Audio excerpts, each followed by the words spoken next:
don't want to do another one, and AIP wanted me to do one more.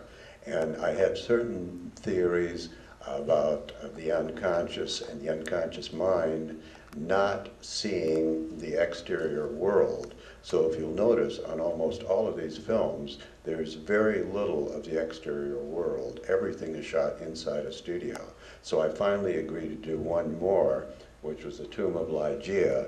And on that one, I said, I'm throwing out all of my theories. We're going to shoot this in the daylight in the English countryside. So I did one more with that, and then I stopped. Well, many of your fans think that Lygia is possibly the best. I think it's very hard to choose because there's wonderful elements in all of them.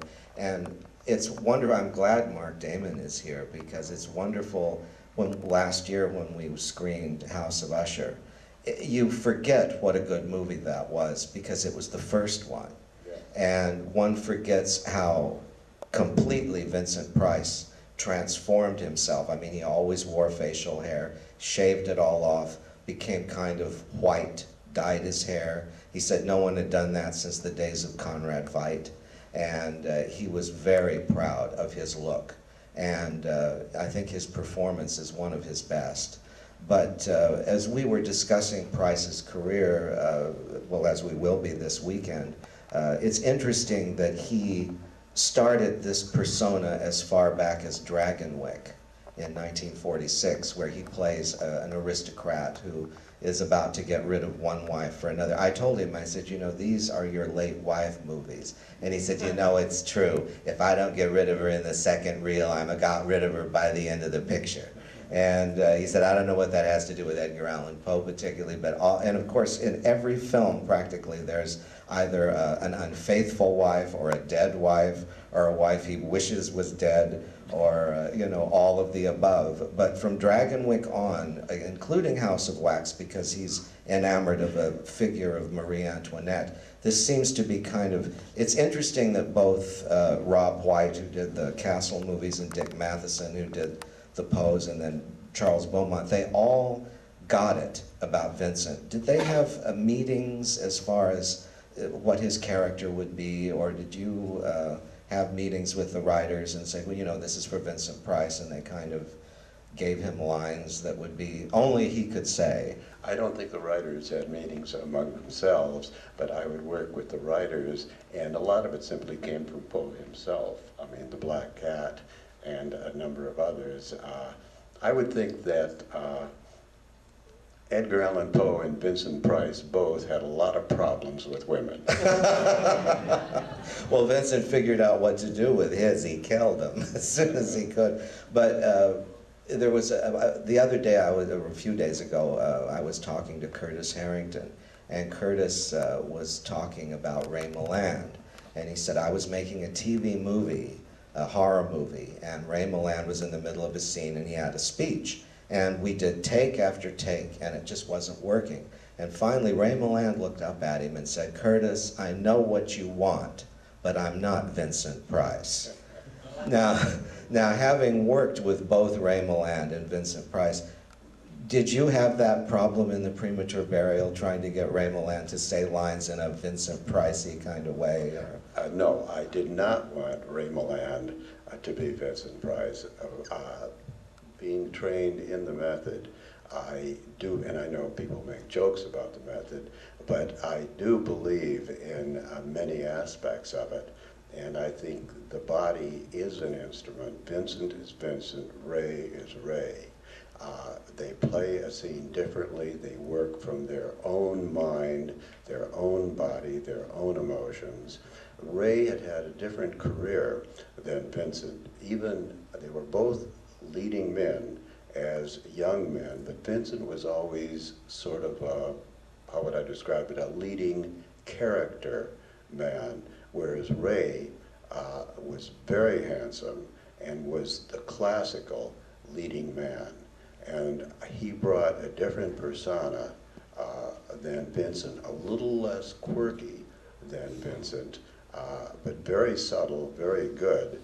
They were different actors, and I never attempted at all to have Ray be Vincent. I felt that each of them were excellent Were actors. unique in their own Yes, way. and the thing to do was to work with them, playing to their strengths. Well, they knew each other, and they both worked at AIP. It's a shame that they could never have found a project to work together, because their acting styles would not have clashed, I don't think.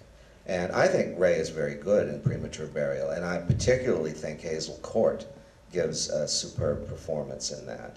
And it's got an incredibly elegant look to it, and I think it's an underestimated film because it kind of got pushed back a little when these films were reevaluated and everyone was, you know, praising, you know, the Usher and the Ligeia. But I think Premature Burial is just as good a film as any of the others. It just, without Vincent Price, it wasn't placed in that. But it is part of the group. And the other night I watched X, The Man with the X-Ray Eyes, and I think that's one of your best at AIP. I think it's an innovative film, and it's very, very imaginative, and I think Ray Milland is terrific in it. And I can't imagine Don Rickles in a Poe film somehow.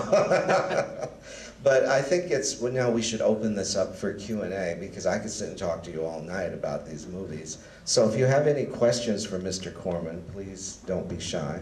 They're in the back. What advice would you give for a filmmaker today that wants really little budget? I'm sorry, I didn't hear the tail end. That's on a filmmaker today that's on an extremely limited budget? I'm a strong believer in preparation. The picture you just shot, was shot in 15 days.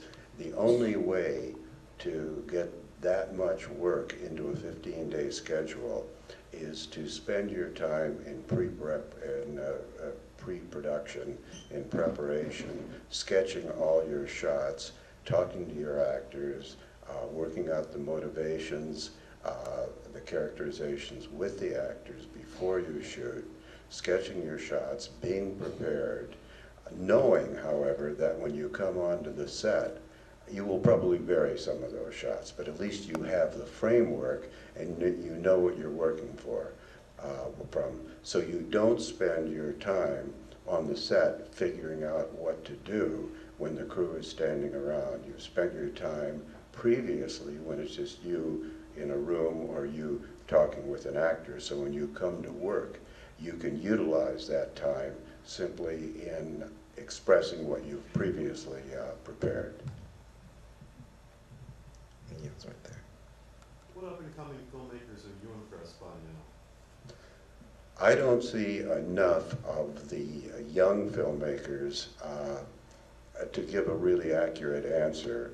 We're making 10 to 12 films a year, and I spend a large part of my day every day seeing films in various stages of work, and it's tough to go out on Friday or Saturday night and say, let's see a film. I almost force myself to see films primarily for research. I'll give you an off-the-wall answer to that. There's a Russian director, Timur Bekmambetov, who did a picture for me in Russia a couple of years ago, and just made the most successful picture in the history of Russia. And he will be coming to America. Fox saw his film and signed him. So I think Timur will be, probably will be doing his first film in the United States. And I would predict great things for Timur. Nowadays, it's fairly common for films to have credits at the end, but I think at this time, usually they ran at the beginning. I was wondering whose idea was it to stick the credits for Tales of Terror at the end? Is that you or Sam Markoff?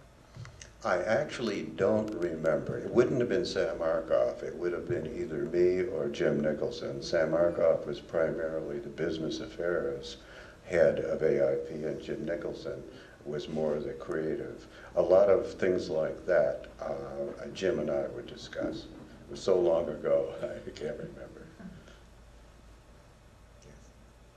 Roger, was it Bill Castle at AIP that brought you the beach party projects, or was it the reverse that you brought it to him?